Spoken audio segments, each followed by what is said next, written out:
The experience of the big broadcasters of Frontline was, and of the Frontline individuals, was of these characters who were absolutely on the sort of cutting edge, who were taking risks, who understood news. And that was one of the key things about them.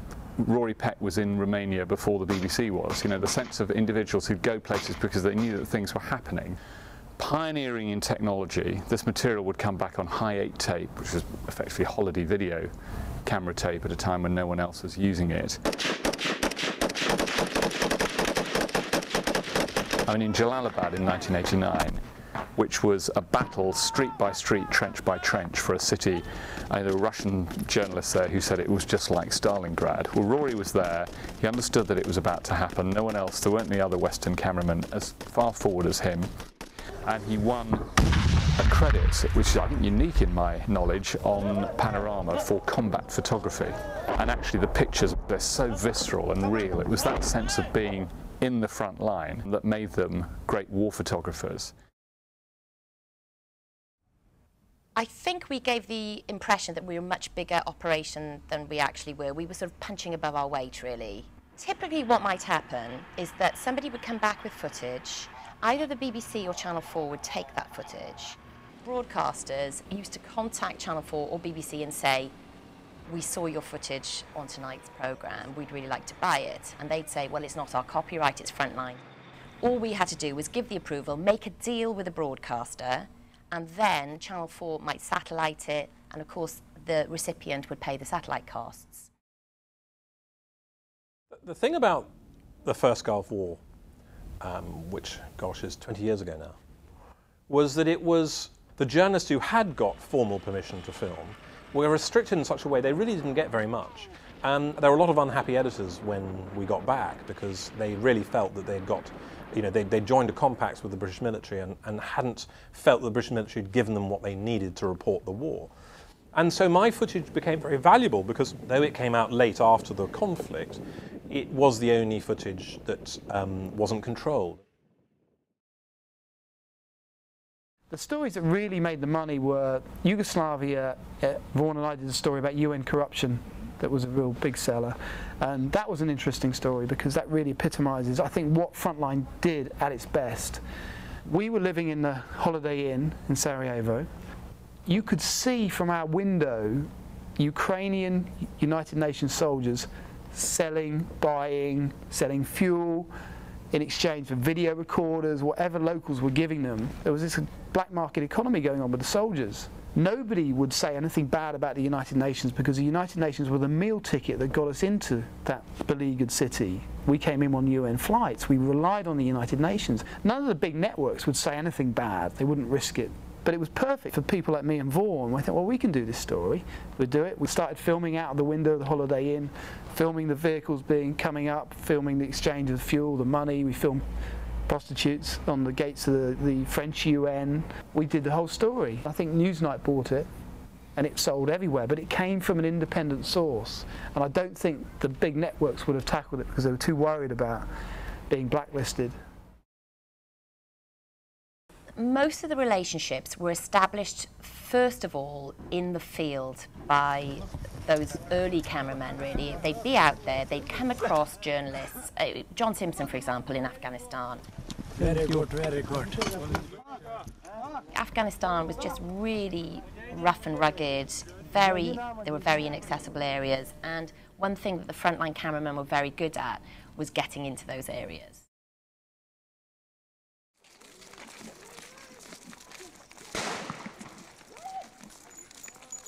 Where did you shoot her? Right here. You should. Oh, why? Why did you do the baby?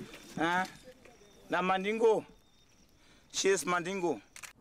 The difference between Afghanistan and Liberia, I mean, Afghans kill for a reason, which means if you're working in these wars and you understand the environment, you can avoid getting killed because if there's a reason for killing someone and you understand that, then you can avoid this group or that area. The problem in Liberia is that people kill for fun. They like killing anybody, which made it also a difficult environment to work in, but also very unpredictable.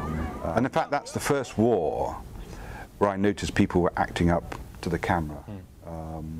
Sometimes claiming to be Sergeant Chuck Norris, you know, and things like, or mimicking Rambo. None of the people there really took part in that, had any sense of the culture. They were just trying to eliminate another ethnic group that had dominated the government beforehand, and they were having fun. It was like a party for them.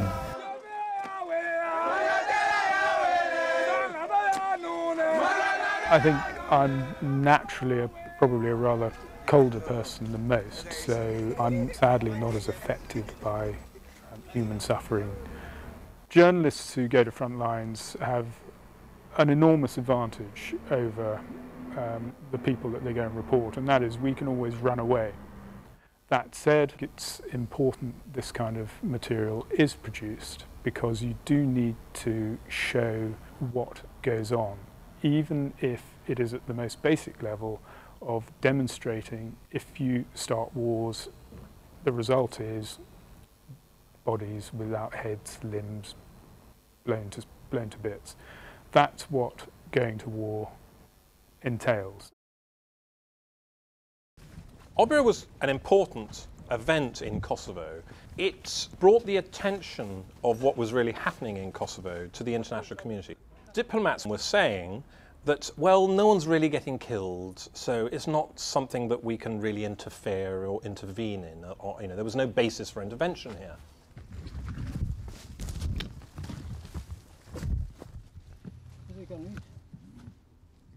And what we saw were bodies of women and children in a wooded area. A mine that the KLA, the Kosovo Liberation Army, had laid, had blown up and killed some Serbian policemen. And so their revenge was to go around and try and find some Albanians to take it out on. The people who were killed were part of an extended Albanian family. They have quite large families.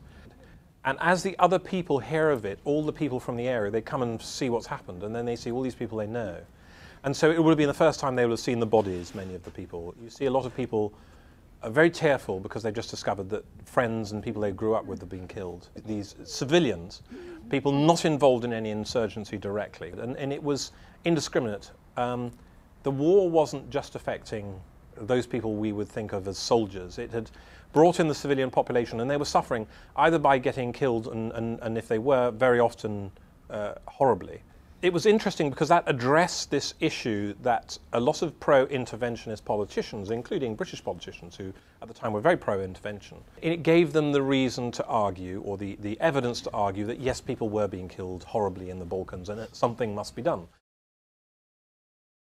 These people all really lived. They did what they wanted. They loved what they were doing. I mean, I haven't spent much time in the UK since I left the army, but every time I commute into London and see these people commuting, I really wonder what sort of life they have. You know, it's very fixed, structured, and are they really living? Whereas people like Rory Peck, he lived the way he wanted to live. Rory, everything was a great adventure, and he lived life to the full. And most of my colleagues are like that. We were people who had a lot of energy and wanted to travel and wanted an exciting life, and we got that. It was only later when we realized that we'd assumed a certain responsibility. We seemed to have a responsibility to all those people, that human suffering we were filming, and you can't walk away from that. So it never made us the money we'd hoped for. Yes, we've had incredibly interesting lives, those who survived, and we've paid a very high price. Half of my colleagues, half of the people who joined Frontline got killed. The reality of the news industry, particularly the television news industry, is it lives in fear. They have this idea that no story is worth the life of a journalist. Well, it is on some way, on some level. If you believe, like I do, that working to provide a society the best possible truth delivers a huge benefit to that society in helping it make better decisions, those decisions can save lives. Perhaps that gives us some measure of the importance, or it helps me measure the importance of the loss of my friends and colleagues. I wouldn't have done it differently. And still today, you know, less, I'm a bit older, I will go out and I will do stories. And I will do them the same way I did them before. And I jealously guard my independence. Jealously. I don't want to be part of the machine. We never wanted to be part of the machine.